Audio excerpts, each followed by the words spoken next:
So you got people talking about, that's my wifey, or that's my hubby, but they met just a few months ago. Or even if they knew each other for a long time, they just started dating. And then you got some others who call each other wifey and hubby because they've been together for years, but they're not married. Or one or both of them really isn't even fulfilling the role anyway. So how are you going to honor a person with the label of husband or wife or hubby or wifey if they haven't even earned it? I mean, you don't see nobody calling their boy who gave them some advice his attorney, and nobody says that their girl who brought them some aspirin and soup is a doctor. So why do people hand out these labels such as hubby and wifey or husband and wife when the person hasn't even earned it? All this does is lead to a person stopping their progress right there where they are, because if they already got the title, what's the point of doing anything else? So let's get this discussion going. What are the requirements of a husband and a wife? Starting with the basics. Okay, so first we're looking at husband. Husband is provider, disciplinarian, and protector. At the most basic level, this is what the husband typically provides for his family. He provides economics and supplies for the lifestyle of the home. He provides discipline for the kids and protection of the home in general. The wife, on the basic level, is nurturer, developer, and caregiver. She nurtures the home with food and cleanliness. She develops the traits in the children by teaching them, and she gives care and love to everyone in the home. Of course, it goes beyond that, but let's keep it at the basic level for the purposes of time and effective discussion. When a man is working and or running a business that provides for the home and keeps the kids in line, and does the tasks required for protection, then and only then can he be called a husband. These protection tasks include things like making sure no intruders come in. That's the obvious. But other things such as the maintenance of the home to ensure that it's safe and useful for his family.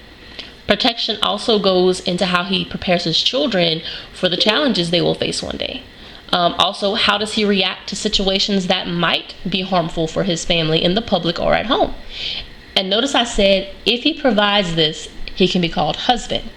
That's because in modern times, marriage licenses did not exist. So having a marriage license does not give you the honor of husband or wife label. It's the actions that give that. So in essence, you don't need to have a marriage license to be considered the husband.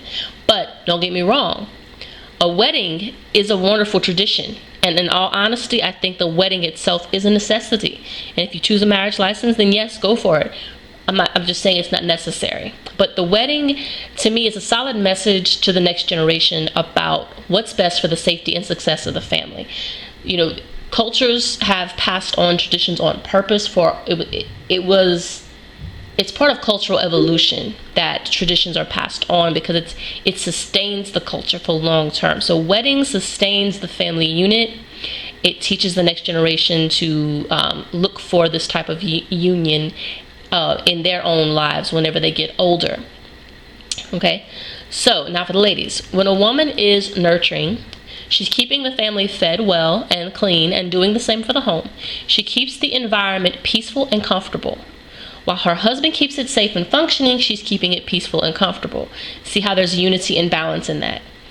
The woman is also a teacher of her children. So her husband is the disciplinarian, she is the teacher. Think about teacher and principal. You see how the two relate? Okay. So along with her husband, this is their role together. Since the woman is typically the primary caregiver, even though the husband is teaching as well, she's a little bit more of the teacher role. I've chosen to connect this role more to the woman because of that primary caregiver role.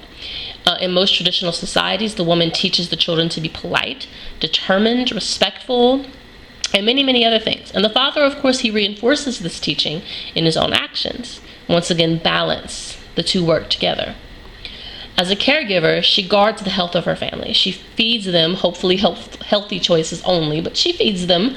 She makes sure they tend to their hygiene, that they exercise and play regularly. She provides care for their spiritual health as well. She teaches them to manage their emotions and to seek spirituality according to whatever the family's wishes are. So she's the caregiver of all health needs of the family in times of health and in times of illness. Now, that's not to say that these two are totally separate units. Notice how I mentioned the balance and connection between these roles. Husband and wife are expected to fulfill these tasks in a way that supports and unites the family. Can they help each other? Absolutely.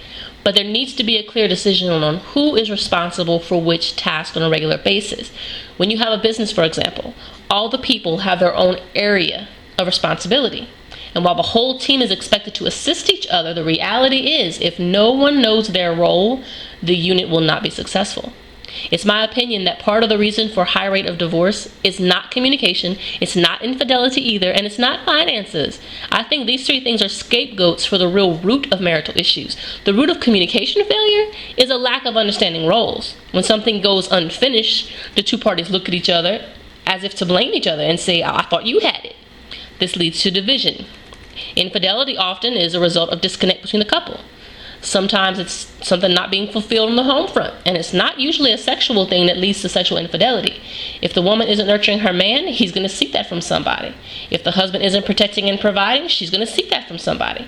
But if they're united in their efforts to maintain the home, then there's no need to step outside of that union. Folks also say that money destroys things. I say it's disagreements over money. Yeah, probably so. In my opinion, that goes right back to the idea that these two don't understand their roles.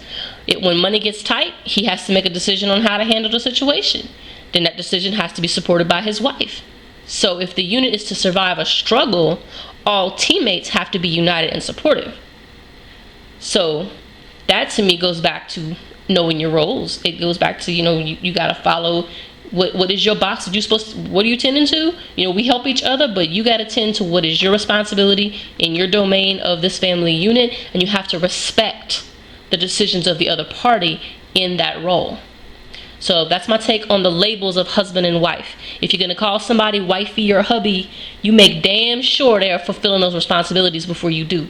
Nobody should receive the full benefits of the job when they're not doing it to the fullest.